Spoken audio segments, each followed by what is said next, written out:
नमस्कार मित्रांनो, मी अमर स्पर्धा मित्र चॅनलमध्ये आपलं स्वागत करतो. मित्रांनो, लर्न इंग्लिश थ्रू स्टोरी या सिरीजच्या माध्यमातून तुमचे पार्ट ऑफ स्पीच तसेच इंग्लिश व्होकॅब्युलरी इम्प्रूव्ह व्हायला मदत होणार आहे. मित्रांनो, स्टोरीचा आपला आजचा पार्ट आहे 57 नंबरचा. ओके, या 57चा पार्ट आहे आपला आणि स्टोरीचं नाव आहे द फार्मर्स पॉझिटिव्ह ॲटिट्यूड. बघूया स्टोरीमध्ये नेमकं काय घडतं. बघा, once upon a time in a small village there lived a wise old farmer.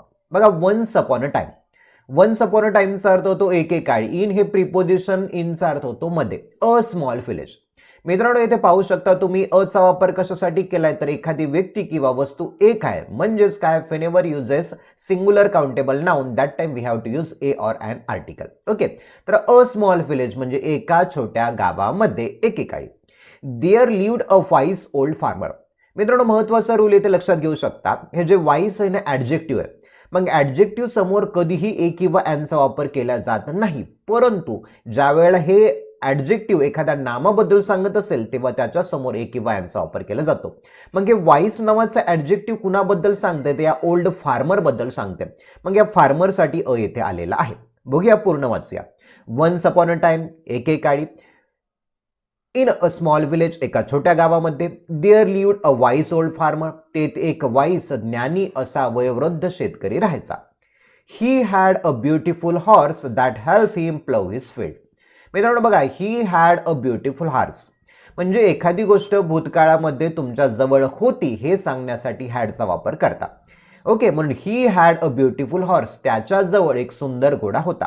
मित्रांनो, सध्या तुमच्याकडे एखादी गोष्ट असेल तर तुम्ही असं म्हणू शकता, he has a beautiful horse. त्याच्याजवळ सुंदर घोडा आहे. त्याच्याजवळ सुंदर घोडा असेल तर भविष्यकाळात एखादी गोष्ट तुमच्याकडे असेल हे सांगण्यासाठी विल हॅवचा वापर करायचा. मग असं म्हणू शकता, he will have a beautiful horse. बघा, परत वापस येऊया. ही हॅड अ ब्युटिफुल हॉर्स, त्याच्याजवळ सुंदर घोडा होता. दॅट हेल्प हिम, दॅट म्हणजे जे की, जो की त्याला मदत करायचा. प्लव हिज फील्ड्स, प्लवचा अर्थ होतो नांगरणे. फील्ड म्हणजेच काय तर शेती. हिज फील्ड म्हणजे त्याची शेती नांगरण्यासाठी तो सुंदर घोडा त्याची मदत करायचा. वन डे, एके दिवशी, the horse ran away into hills. बघा, हॉर्स रॅन अवे. मित्रांनो, रन अवेचा अर्थ होतो पळून जाणे. रन अवेचं व्ही2 झालं रॅन अवे म्हणजे सिंपल पाचची रचना झाली. सब्जेक्ट झाला द हॉर्स रॅन अवे, हा व्ही2 झाला म्हणजे सब्जेक्ट प्लस व्ही2 प्लस ऑब्जेक्ट अशी घटना जी भूतकाळामध्ये घडून गेली. एक बघा इथे, वन डे एके दिवशी, the horse ran away into the hills. एके दिवशी तो घोडा हिल्स टेकड्यांवरती किंवा डोंगरावरती पळून गेला. Okay, the neighbours came to comfort the farmer and said what bad luck. बघा, the neighbours came to comfort the farmer. बघा, द नेबर्स केम, नेबर शेजारी, कम म्हणजे येणे, कमचं विटू झालं केम. कुठे आले? त्या शेतकऱ्याजवळ आले. कशासाठी? त्याला कम्फर्ट करण्यासाठी. कम्फर्ट म्हणजेच काय तर सांत्वन करणं, सहानुभूती देणं, यासाठी शेजारी त्याच्या जवळ आले. अँड सेड, आणि म्हणाले, व्हॉट बॅड लक, काय दुर्दैव आहे. The farmer smiled gently and replied maybe not. बघा, the farmer smiled gently. Smile हसणे, स्माइलचं विटू झाले सिंपल पास्ट. शेतकरी हसला. कसा? जंटली. जंटली म्हणजे सौम्यपणे, हळुवारपणे तो शेतकरी हसला. आणि त्याने रिप्लाइड केलं. रिप्लायचं विटू झालं रिप्लाइड म्हणजे प्रत्युत्तर दिलं किंवा उत्तर दिलं. May be not. बघा, कदाचित किंवा कदाचित नसेल म्हणजे लोकांनी त्याला म्हणले, बाबा काय हे दुर्दैव तुझं, आणि या प्रश्नावरती त्याने उत्तर दिलं, बाबा कदाचित असेल किंवा कदाचित नसेल माझं दुर्दैव. पुढे बघूया. अ फ्यू डेज लेटर, काही दिवसानंतर, द हॉर्स रिटर्न, काही दिवसानंतर घोडा परत आला. Bringing with it two wild horses. बघा, ब्रिंगिंग विथ इट, ब्रिंग म्हणजे आणणे, विथ म्हणजे सोबत, इट कुणासाठी तर नॉन लिव्हिंग थिंगसाठी नेहमी इटचा वापर केला जातो. म्हणून इथे बघा, bringing with it two wild horses. Wild म्हणजेच काय तर रानटी. मग तो घोडा काही दिवसानंतर परत आला आणि येताना तो 2 जंगली अशा घोड्यांना त्याच्या सोबत घेऊन परत आला. The neighbours came again excited and said what good luck. बघा, द नेबर्स केम अगेन, मग परत शेजारी परत एकदा एक्साइटेड, उल्हासित होऊन, आनंदित होऊन आले. अँड सेड, आणि म्हणाले, व्हॉट गुड लक, काय हे तुझं नशीब. सुरुवातीला म्हणाले काय? बॅड लक. आता म्हणतात काय हे तुझं नशीब. The farmer smiled again and sed maybe not. मग फार्मर परत या प्रश्नांवरती थोडंसं हसला आणि म्हणाला, मे बी नॉट म्हणजे कदाचित असेलही माझं नशीब किंवा कदाचित नसेलही. पुढे बघा. One day the farmer's son tried to ride one of the wild horses. One day, एके दिवशी, द फार्मर्स सन, मित्रांनो अपोस्ट्रॉफी एस लागला, याचा अर्थ होतो चाचीचे. एके दिवशी शेतकऱ्याचा मुलगा ट्राईड टू, ट्राय म्हणजे प्रयत्न करणे, ओके. राईड, राईडचा अर्थ होतो घोडे सवारी करणं.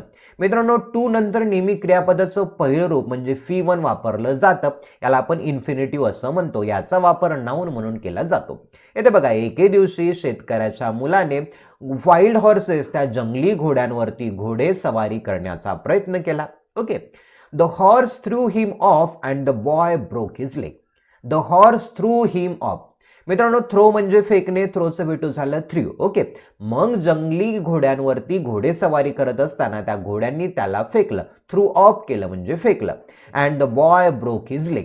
ब्रेक म्हणजे तुटणे, ब्रेकचं भेटू झालं ब्रोक म्हणजे तुटला. मग घोड्यावरून पडल्यानंतर त्याचा लेग, त्याचा पाय काय झाला, तुटला किंवा मोडला असं आपण म्हणूया. The neighbours rushed over and sed fought bad luck. The neighbours rushed over. मग हे सगळं पाहत असताना शेजाऱ्यांनी रश्ड ओव्हर केलं म्हणजे धावत आले. रश म्हणजे काय, धावणे. इथे ईडी लागलाय म्हणजे धावत आले. अँड सेड, आणि म्हणाले, फॉट बॅड लक, काय दुर्दैव. Once more the farmer calmly said, maybe not. Once more, परत एकदा, द फार्मर कामली सेड. मित्रांनो यलवाय लागलं, याला यलवायचा अर्थ होतो ॲडवर्ब, क्रिया विशेषण, ओके. तर एखादी क्रिया विशेष आहे म्हणून सांगण्यासाठी इथे ॲडवर्ब वापरला बघा. परत एकदा शेतकरी कामली सेड, शांतपणे म्हणजे काय, शांतपणे म्हणाला, मे बी नॉट, कदाचित असेलही माझं दुर्दैव किंवा कदाचित नसेलही. पुढे बघा. अ वीक लेटर, एका आठवड्यानंतर, soldiers came to the village to take young men to fight in war. बघा, वीक लेटर, एका आठवड्यानंतर, सोल्जर्स सैनिक, कम म्हणजे येणे, कमचं भेटू came, to the village, to म्हणजे कडे किंवाला. एके दिवशी सैनिक गावामध्ये आले, कशासाठी, to take young men to fight in war. War म्हणजे युद्ध, फाईट म्हणजेच लढणे, इन म्हणजे मध्ये. मग एके दिवशी सैनिक गावामध्ये आले, to take young men, man म्हणजे माणूस, मॅनचं प्लुरल झालं मेन. एके दिवशी सैनिक त्या गावामध्ये युद्धामध्ये लढाई करण्यासाठी, टू टेक यंग मेन, तरुण माणसांना घेण्यासाठी सैनिक गावामध्ये आले, okay. Because the farmer son had a broken leg he was fair. बघा, because the farmer son had a broken leg. बघा, हॅड एखादी गोष्ट होती, कारण की the farmer's son, farmer's apostrophe S लागला चाचीचे, फार्मर्स सन शेतकऱ्याच्या मुलाचा एक पाय ब्रोकन झाला होता म्हणजे तुटलेला होता, म्हणून ही वॉज स्पेअर्ड, म्हणून तो स्पेअर्ड झाला म्हणजेच काय तर वाचला आणि त्याला सैनिकांनी लढाईसाठी त्याला घेऊन गेले नाही. The neighbours exclaimed what incredible luck. मग एवढं सगळं झाल्यानंतर नेबर शेजाऱ्यांनी एक्सक्लेम केलं म्हणजे उद्गारले, फॉट अँड इनक्रेडिबल लक म्हणजे काय, आश्चर्यकारक त्याचं नशीब आहे. इनक्रेडिबल म्हणजे काय, आश्चर्यकारक. The farmer simply smiled and sed maybe not. मग फार्मर शांतपणे हसला आणि म्हणाला, कदाचित असेलही आणि कदाचित नसेलही. पुढे बघा. द नेबर्स वर पझल्ड. मग हे सगळं ऐकल्यानंतर नेबर शेजारी पझल्ड झाले म्हणजे गोंधळून गेले. दे आस्क्ड, त्यांनी विचारलं, why do you keep saying maybe, surely you know what is good and bad. बघा काय म्हणाले, why do you keep saying maybe. मित्रांनो WH क्वेश्चनने जर तुम्हाला प्रश्न विचारायचा असेल तर त्याचं एक स्ट्रक्चर असतं, WH word plus helping word plus subject plus verb plus object. आता इथे बघा WH वर्ड झाला फाय, नंतर वापरला हेल्पिंग वर्ब डू, नंतर घेतला सब्जेक्ट यू, नंतर घेतला वर्ब, ओके. मग इतर पार्ट, ओके. मग why do you keep saying maybe, तू असं नेहमी कदाचित, होईल किंवा कदाचित नाही असं का म्हणतो. शुअरली, निश्चितपणे, यू नो, तुला माहित आहे, what is good and bad, काय चांगलं आहे आणि काय वाईट आहे हे नक्कीच तुला माहित आहे असं शेजारी त्या शेतकऱ्याला म्हणाले. The farmer explained. मग सर्व ऐकल्यानंतर त्या शेतकऱ्याने एक्सप्लेन केलं, स्पष्टीकरण केलं. Life is like a river always flowing and changing. बघा, life is like a river, like म्हणजे काय तर सारखं, लाईकचा अर्थ होतो एक आवडणे किंवा सारखं. मग life is like a river म्हणजे आयुष्य हे एका नदीसारखं आहे. बघा, अ रिव्हर म्हणजे एका नदीसारखं आहे. ऑलवेज फ्लोईंग, ते नेहमी फ्लो करत राहतं म्हणजे वाहत राहतं. अँड चेंजिंग, बदलत राहतं. What seems bad today might lead to something good tomorrow and what seems good today might lead to challenges later. बघा, what seems bad today, seems चा अर्थ होतो दिसणे. जे काही आज तुम्हाला बॅड दिसतोय, वाईट दिसतंय, okay, might lead to do something good tomorrow. बघा, माईट म्हणजे शक्यता, लीड टू म्हणजे घेऊन जाणे, समथिंग काहीतरी गुड टुमारो म्हणजे आज जे तुम्हाला बॅड दिसतंय, वाईट दिसतंय, हे उद्या पुढे चालून तुम्हाला एका चांगल्या गोष्टीकडे घेऊन जाऊ शकतं. And what seems good today, आज तुम्हाला जे काही चांगलं दिसतंय, might lead to challenges later, ते नंतर तुम्हाला चॅलेंजेसकडे, आव्हानांकडे, संकटांकडे घेऊन जाऊ शकतं. We don't always see the whole picture. We don't always see. Simple present मधलं निगेटिव्ह वाक्य मित्रांनो, we don't always see the whole picture. आपण कधीही संपूर्ण चित्र पाहू शकत नाही. The neighbours thought about his words and realize the farmer was right. बघा, the neighbours thought about his word.